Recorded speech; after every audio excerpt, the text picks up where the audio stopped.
What's happening, guys? How we doing? So, thought I'd do a YouTube video on a Q&A. Obviously, just to say thank you for hitting 16,000 subs on Instagram, hitting 5,000 subs on YouTube. So, massive appreciation. Big ups to all of you. Obviously, I do Q&As on my Instagram. I thought I'd take it to YouTube, just a different kind of video. Let me know in the feedback, in comments what you think of this, whether you like this sort of stuff. Maybe I'll do it more often.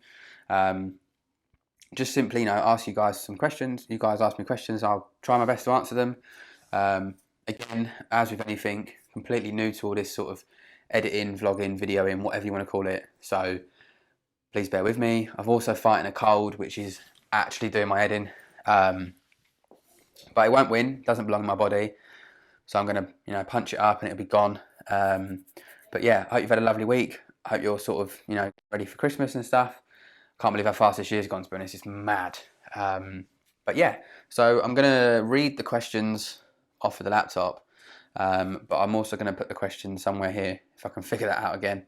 So yeah, just bear with me. I'll obviously try and answer the best I can. Apologies if I sound blocked up, but I've got to do a video and I can't help that the flu's tried to say wagwan. So yeah, I've just picked out a few. I got hundreds, which I appreciate, and I'm sorry I haven't got back to all of them. Maybe I'll do another Q&A on my Instagram where I'll reply to most of them.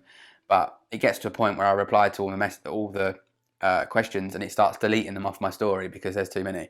So again, I really appreciate it, but I've just picked out a few that I think would be good to discuss. Some might be shorter than others. Yeah, you get it. Anyway, stop chatting waffle ab. Sweet. So first one is tips after failing an FTMO. Okay, cool. So I myself, I've failed FTMOs. It's never ideal. Obviously, it does knock you a little bit, of course. But I think it also makes you a lot stronger because you understand that when you fail it, it isn't the be all and end all. It's not life or death, and you can just go and buy another one. What I would say is understand why you failed. Was it lack of patience? Was it rushing? Was it FOMO? Was it focusing on others? Was it, lack of self-belief? Was it lack of confidence? Did you not execute your plan? If you executed your plan and you did everything to a T, then I would say there's obviously a problem with the plan. Was you over risking? Was you over trading? There's so many things it could be. What I would say tip-wise is, number one, bring it down from the pedestal. Understand that being a funded trader doesn't make you any better than someone that isn't funded. Understand that being a funded trader doesn't have to happen right now. Understand that if you put it on too much of a pedestal, of course, it will cause you somewhat chaos in your trading. I've been there. If you're just chasing that figure, that 10% goal to get it passed and done, it does tend to wreak havoc on you. You want to try and trade in a stress-free mind where you're simply focusing on the best setups, and you're focusing on executing your plan, and you're focused on, not having an attachment to whether it wins, whether it loses, doesn't matter. That's, I think, the most important thing. So, my advice would be, look into why you failed. Hopefully you've logged and journaled all your trades if you haven't, and you need to, because how can you learn if you're not journaling? Ask yourself the question of how you felt in the moment. Maybe when I take trades live, I also have like a little section of psychology, and I just say, today I felt a little bit lethargic, a little bit tired, or I was a little bit distracted. This may be why this loss happened, or maybe I mismanaged something or did something, and I'll just write why. Obviously, if everything fit the plan, you felt fine. Only at that point would I say maybe you need to look at the plan and see if there's a difference, maybe of data gathering, or maybe you're not doing something right. But you'll be amazed at how when you look back at the trades you took on FTMO or on any account, a lot of the time you'll be like, why have I took that? That's shit. Like, what am I doing? You've been a silly sausage basically because you just want to pass. So, my advice would be take your time, take it off the pedestal. You've got December to kind of, recoup, look at everything that you've done and figure out what you can do to, make sure next time you smash it, and you will smash it. I have 100% faith in you.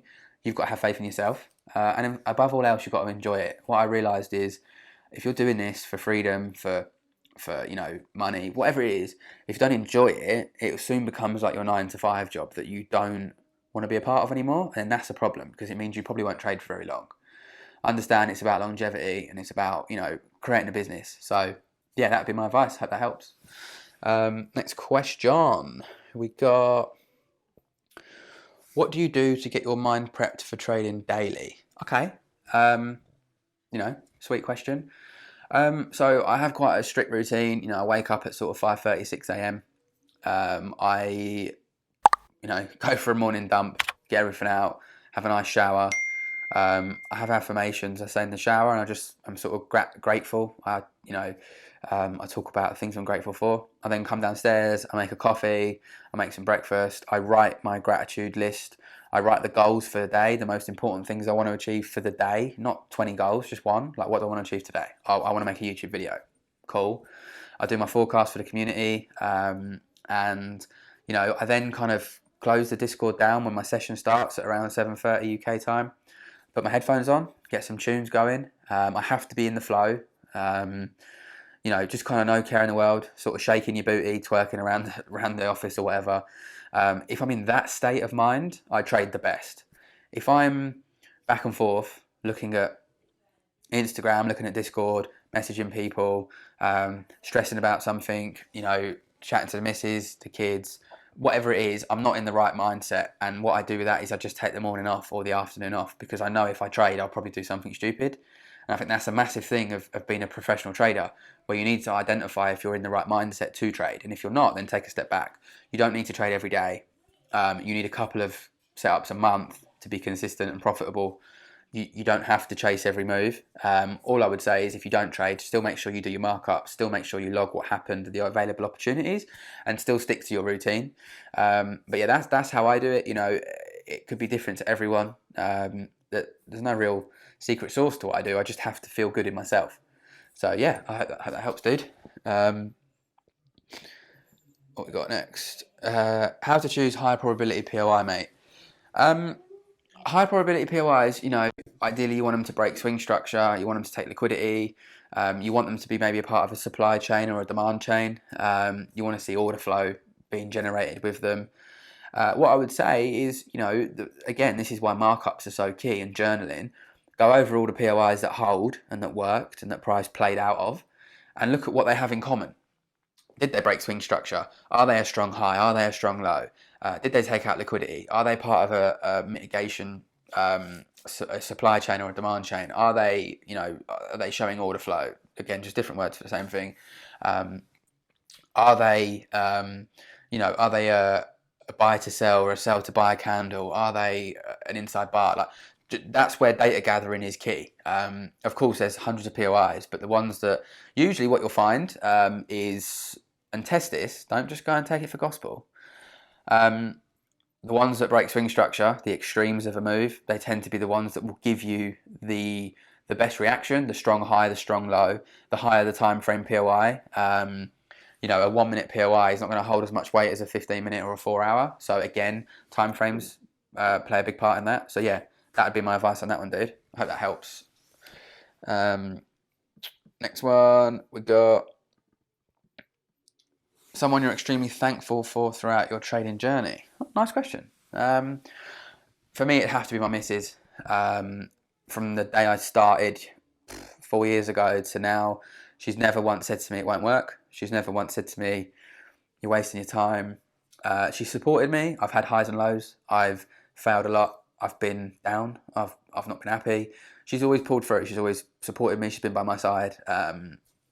You know, I can't thank her enough, to be fair, because it's very hard, you know, nowadays to find someone that actually truly believes in you and that actually wants to be, you know, a part of a journey. Most people nowadays are not interested. So no, my missus all day long. She's been incredible. So yeah, hope that answers that, mate.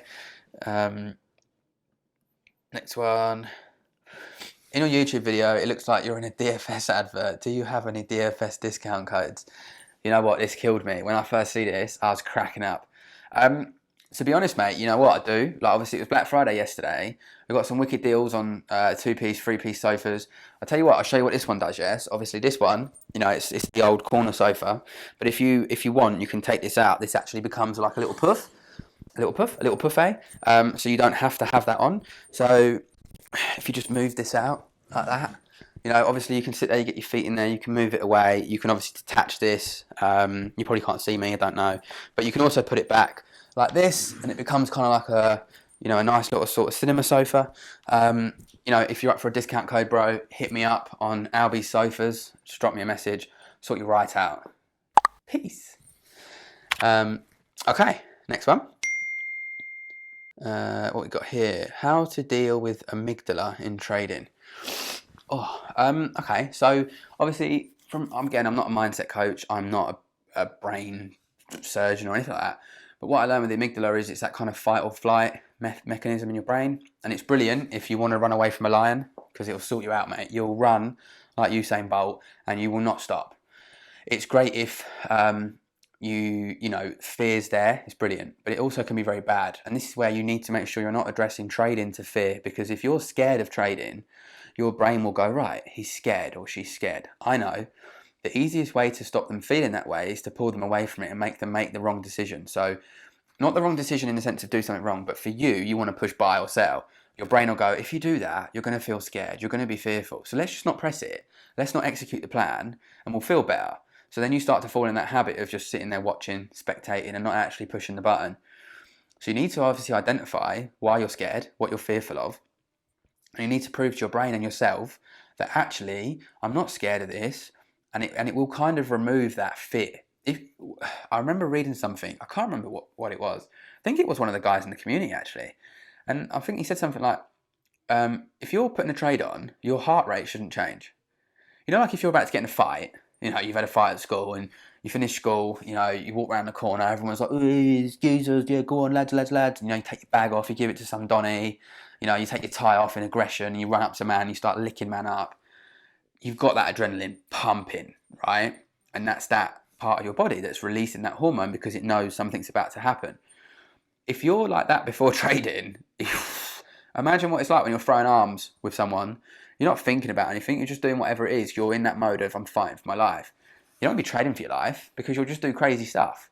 So it's really important, and it's actually imperative that you remove that connection of fear in trading. At the end of the day, if you take a loss, you blow an account, you blow an FTMO, you do not die. It is not the end of you. You will bounce back and come back stronger. You have to tell yourself that. I don't care how many times it takes someone to pass. It doesn't mean if someone passed first time and I passed 10th time, or I got to 6 figures in 5 years and he got to 6 figures in a year, it doesn't make you any better, and no one gives a shit. No one on these socials generally cares about you, mate. Whatever it is that you post, they couldn't care less. So also remove that I need to seek validation. There's a lot of mindset work that goes into it. But for me, I realise that now I'll push buy or sell and nothing changes for me. I don't get sweaty hands. I don't get adrenalised like I'm about to throw arms. I literally put a trade on, and if it goes through my stop loss, whatever, we go again. I log it, move on. If it runs to TP, brilliant. Yeah, I'm happy. But regardless, I'm happy before that trade's put on. Whether it wins or loses doesn't make me happier. You need to be detached from the outcome. Whether it wins or loses, no emotion. Obviously, that's not easy, and that does take a lot of work, a lot of book reading, a lot of podcasting, a lot of learning about yourself, and that's what it's been for me this year. But yeah, like I say, I'm not a mindset coach. If I've said something on here that maybe doesn't resonate or isn't right, please don't jump at me and start screaming. That's just my own personal views and perspective. Next question. What was your 2021 goal? Did you achieve it? And what's your 2022 goals? Okay. A little bit personal, but I like it. I understand that. I know a lot of you say you get a lot of motivation from it. 2021 goal was not to go back to work. That was up there because I was very worried that when I left my job, I remember my boss at the time actually said, you'll probably be back in 6 months. And I'm not going to lie, that ringed in my head a lot. And it was only 2 months ago, I was actually reading my emails and I read that email, and it's been over a year, and I felt like, yes, get in. So one of my biggest goals was probably that, to ensure that I had I could support my family and not have to go to a job I didn't like, and just do it for the sake of it and do it because I needed to. So that was my biggest goal. In terms of 2022. Again, I don't want to share too much personal stuff. I'll be honest, I'd like a 6-figure personal account. I'd like to have my own personal, 6 figures in it. And then I kind of, because I'll be honest, I still get nervy with FTMO. You've got the daily loss limit, you've got the max loss drawdown, you've got the news events. Obviously, if you put in a trade on and it trades on during news, you do have some stresses still. And I still feel like it isn't proper trading. No, FTMO it's incredible. It's a wealth building tool to grow your personal. In reality, I probably should have put more of it in my personal this year, but I've cleared a lot of debts. I'm debt free. I've just kind of got out of debt. I was in a lot of debt, being honest. From years of stuff.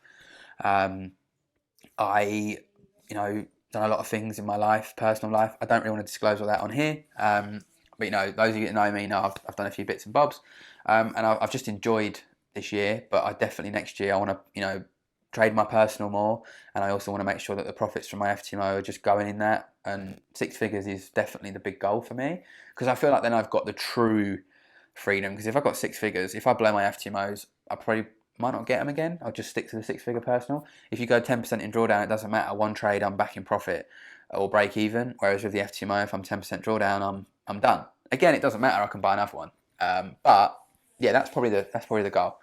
So yeah, I hope that helps. Drop in the comments. What's your goals for 2022, and what did you achieve this year that you're proud of? Just drop them in, man. Okay, I don't know how long this video is going on for. Actually, my watch will tell me. 14 minutes. Oh, we're doing all right. Bro, I've been getting good trades, but I'm finding it hard to believe I'm actually doing this for real. Okay, self-belief, man. You need to believe in yourself, and you probably don't feel worthy. That's probably a big thing. I used to get that. I used to not feel worthy. Didn't feel like I was worthy of earning money from it. Didn't feel like I was worthy of being a good trader. Didn't feel like I was worthy of all sorts. That went back to a lot of things from my childhood, things that had happened to me that potentially affected me. A lot of the time, I've had a lot of calls with guys. In Phantom, when I've done the calls at coaching and stuff, and a lot of them have a very similar thing. It might not seem it. You might think it was something that happened to you last week. It tends to be something that happened to you when you were a child. It lingers in your head, and it tends to prevent you from progressing. So you need to kind of go back, peel off the layers like a little onion. Find out what it is, identify it, and then go from there. The other thing is just get a live account, mate. 100 quid, and trade, and just see what you do on it, because you'll be amazed what you can do. And I know 100 quid might be a lot to some people, but let's face it, we've probably all spent 100 quid on crap. A lot of you probably go out on the weekends and spend 100 quid down the pub. Don't do nothing for you. Why not spend it on something else? So I'd say get a plan. From that plan, go live, execute it, bosh. Start to prove to yourself, but do that work on what happened to you maybe when you were younger, or a past experience that might make you feel that way. It's usually down to not feeling worthy. So yeah, let us know if that helps, mate. Again, I'm not a mindset coach at all. So next one we got: do you take partials on a 1 to 5, or you just move SL to B? So I used to take partials at 1 to 4 to cover my risk, leave my stop loss open, and then I got risk off quite fast. Recently changed my approach a little bit. Another goal for me next year is really working on holding trades full volume. What I found with partials is you take so many partials. Once you get in the habit of taking partial, say your target is 10R, by the time it gets there, you've probably made 5, and it's like, I might as well have just shut it 2 hours ago. So my new goal is get to break even, let it run full volume to target, and truly make that 1 to 10. Or 1 to 5, or whatever the target is, what I'm aiming for. So I literally go to BE after the break of structure. Whatever causes the pullback on the 1 minute, I usually go to break even when that's broken. Yes, I get taken out, but if the trade is valid still, I just get back in it.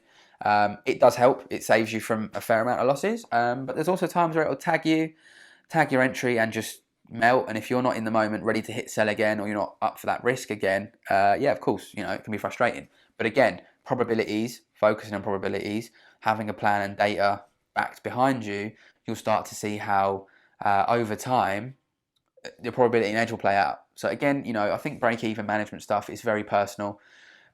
Make sure it works and makes sense to you. Obviously, getting risk off is very important. Risk management is key, especially with funding. So I would say, work out a way that suits you best. Get your risk off. What you don't want to do is get your risk off and just get BEs all the time, because commissions add up. So again, just play around with it. But yeah, man, for me, I just go to break even after like the 1 minute boss normally. Next question. Can you please talk about how many losses had you had on November? Okay, so November, I think I traded. I think I took 5 trades, lost 2, won 3. I didn't trade a lot in November. I had a very good beginning of the month, and I didn't trade for like 2 weeks. I was busy. I was doing other stuff. Again, you've got to remember this wire, mate. I know some of you are laughing at it because you've commented on it before. I think, the big thing for me I've really realised is I do this for freedom and time. And time is like your currency. That's one thing you aren't going to get back. So I think I realised that, staring at the chart every day for 3 or 4 hours of each session wasn't always working for me. I had a bit of burnout. I didn't feel that great. I wasn't getting annoyed with it, but my mind was telling me, like, I don't want to look at a chart today. And that's fine. If you feel that way, it's important to identify it and react to it. Don't ignore it because it gets worse. So I took a lot of time off. I'm working on other projects and things as well, but also just spending time with the kids. I've rejoined the gym. I want to get back into my health. Obviously, it's been a year. I've been out of action with a groin pain I spoke about in the Day in the Life video. I'm going to try and get back into the gym. I've got an amazing online coach who's going to help me, sort of get into the shape I want to get into. Operation get in shape and not operation be a shape. So, I've started focusing on that. Obviously, my healthy eating and just more time doing other things. All the things that when I was at work I used to say I want to do. I've just been doing that. For me, it's better. I love trading. Absolutely love it. But if I sit there every day trying to trade, I end up chasing. I end up giving a lot back, and it stops me from doing things. There's nothing worse when your kids are off and they come in and say, "Daddy, can you play with me?" And you're like, "No, I'm working."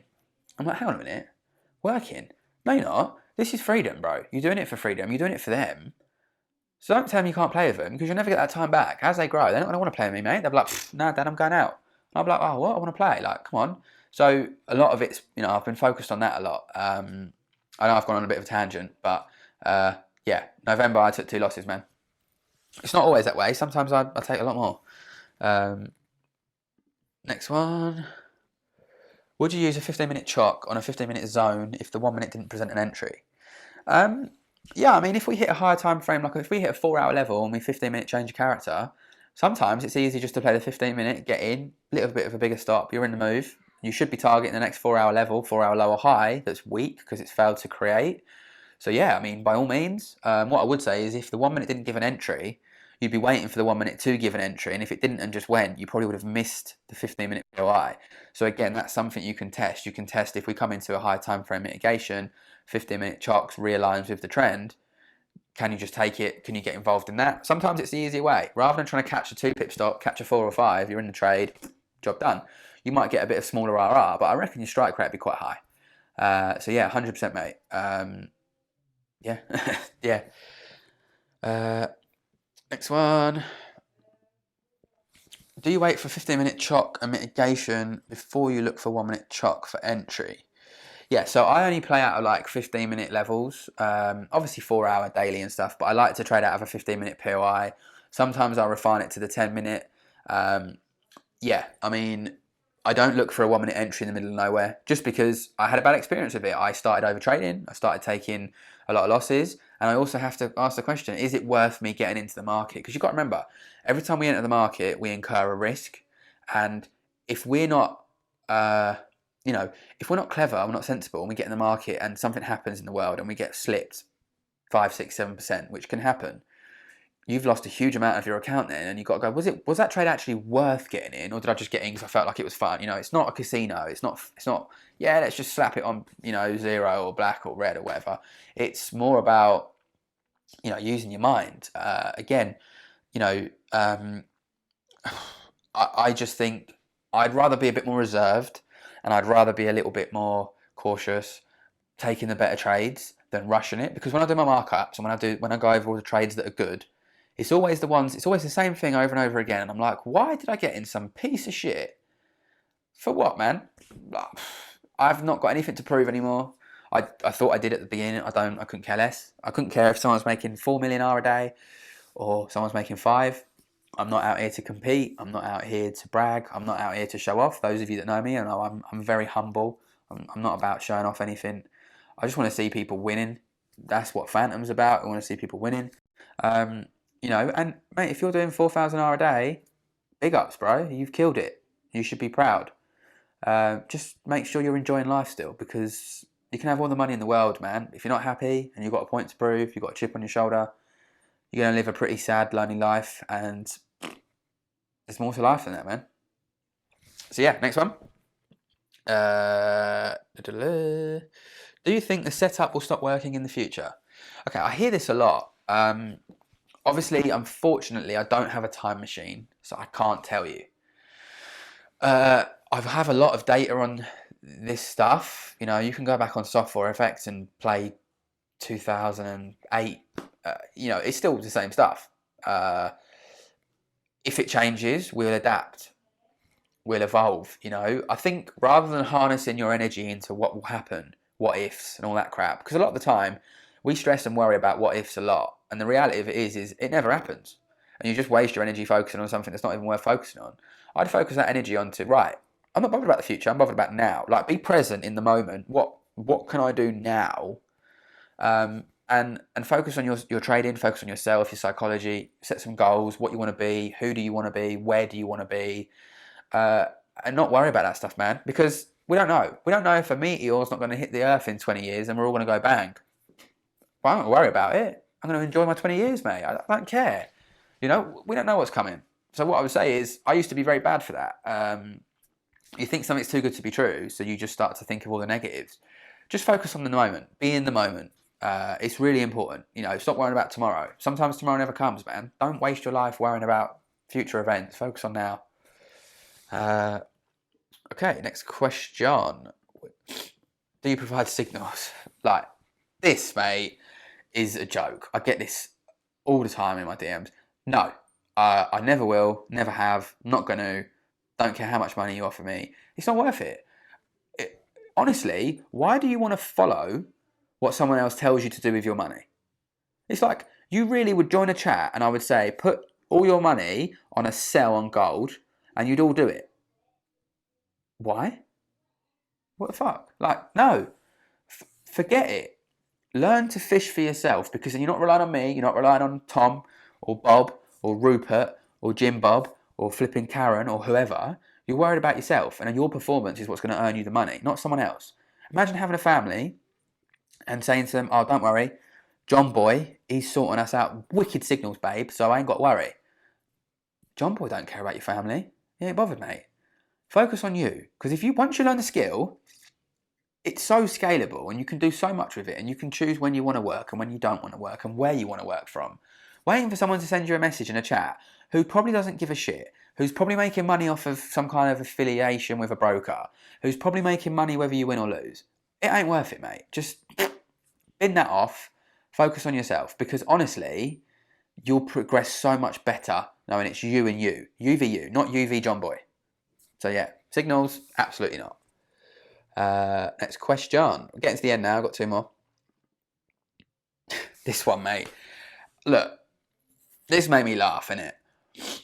Why are you so chunky? I mean, I'd like to think I ain't that bad. Bit of wobble, you know, bit of jelly. Here's a side view. Can breathe out for you. Hey! Why am I so chunky? I'm very happy. I love my life. I love my missus, love my kids. Got nothing to prove to anyone. I've had an injury for the last year that's kind of stopped me from lifting anything heavy at all. Even my kid, I can't pick my kid up. She's 4. I can't pick her up. I say I can't. I couldn't. I'm going to. I'm getting on top of it. I'm gonna fix it. Whatever the problem is, it ain't beating me anymore. I'm not going to fix it for someone like you who said, why am I chunky? Or for someone else who's commented on me before, my appearance. I did a job before where my appearance was very much judged. It's going to take a lot more than that to bother me. I literally couldn't care less. What I would say is, don't worry about me. I'll be fine. As I said previously, I've got a wicked PT who's going to sort me out. An incredible plan, get me on being back to fitness. I'm not doing it for anyone else. I'm doing it for me, because I do feel like as a father, it's my responsibility to show the kids, how to be healthy, how you should live your life. exercising, give them that thing that, schools don't really give them as enough of, showing them how to lose weight, showing them how to change your body and how great the body is. So I'm going to get back into that. I do miss it. I miss sport. I miss my boxing. I miss my UFC, like more so K1. I miss playing football and I miss going to the gym. There's no better feeling. I went back, this is my first week back, and honestly, I feel great. A lot of my pains actually feel better. So I do feel like a lot of it was probably just from me going from manual labour all my life to kind of more, not manual labour, being a little bit more dossy and eating a lot. And you know what? That comes down to a place of being happy, mate. I can go out and I couldn't care if a bird's looking at me and thinks I'm fit or not. I don't care. I couldn't care if a bloke looks at me and thinks I'm fit or not. I know I'm fit. I'm sweet. So a bit of belly fat, a little bit of chub, maybe a chin. I'm not bothered, dude. I'll sort it out. Watch this space. Give me 6 months. I'll be looking mint. But I already feel mint. And I think it's really important. If you're sitting there with a cheese grater abs, what for, mate? Put a picture on Instagram. No one gives a shit. No bird's going to go with you because you've got abs. They're not interested, bro. What I would say is your energy that you're wasting trying to make someone feel crap, which didn't work, by the way, I'd probably focus that energy on you.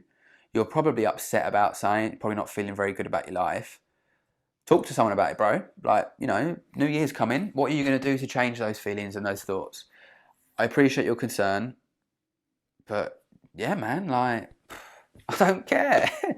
Chunky, man. Man's chunky, like, look at that. I've got the bingo wings. I'm not bothered. I don't even think I've got titties. Let's have a look. Yeah, maybe a B cup or something. I don't know if you even saw that. But whatevs. Last question, guys. I need to blow my nose. Jesus. How much should we refine a zone? Many times we don't get tagged doing too much refinement. Okay, cool. So zone refinement, usually I don't go lower than the 15. I might look at the 5 just to be aware. Sometimes the 5-minute will be really clean. But usually the 15 minutes, if I'm in a 4-hour or a daily, I'll find the 15 and I wait for the 15 minutes to do what I want it to do. You can refine it to the 1 minute. And inside that, you can refine it to the seconds. And you can set a limit and you can reverse the market on 1 pip or half a pip. You can. But it also can take a lot of time, a lot of losses, and a lot of stress. I want stress-free trading, mate. I'm not bothered about, like I said, I'm not bothered about dick swinging. I'm not bothered about who's better. I don't care. My priority is fending for my family, providing for my family, and ensuring I never have to go back to a job again. So I'm going to do whatever I have to do to make my dough. And if that means being sensible with my trading, then cool. I'm not willing to go and risk it all and do mad stuff. I don't need to. I've got nothing to prove. I live a very nice life. I'm very comfortable. And I'm very aware that what I have, many people in the world would kill for. So I'm not going to go out there and be like, I've got to catch all these mental trades and show it off. Because again, no one gives a shit. So yeah, for me, mate, I'd say, if you're finding that's happening to you a lot, again, markups, journaling, figure out why it's happening. And then probably dig into, right, how can I change it? What do I need to do? Is it just a case of 15 minutes, stay at that? Is it a case of 5 minute? It's all about logging data. I know it sounds boring and you're like, oh, it's going on about it again. But it's true, man. It's about anything. If you sign up to med school, they'll probably give you books this high from the floor, mate, and be like, go on then. You're not going to go, I'm going to pick page 50 out, looked at it, don't work. I'm going to go and do heart surgery. It don't work like that. Trading's the same. It's like even being a builder, putting bricks, being a car mechanic. You don't just do it. Yes, people take to things quite quick. So you've had the experience and you've been in those situations and you've got the knowledge behind you, you're going to find things very difficult to adapt. So what I would say is just make sure you're actually logging things, because if you're not going to ever learn. And you're just going to go around revolving door, get thrown out and tell everyone it don't work. And it's a lie, mate. It does work. Yeah, that concludes the Q&A. I think we're coming up to about 30 minutes, a bit longer than I thought. I thought it'd be like a 10-15 minute thing, but I love a waffle. I hope that was, there was some value in that. I hope it helps. I hope, just the way I am, I hope it gives off a vibe of, if it helps someone just to be a different person, then great. If not, whatever. I appreciate all your comments. I appreciate all your support. It's incredible. I hope you all have a lovely week. I hope you have a lovely rest of your weekend, and I will catch you next week. Peace and love, guys.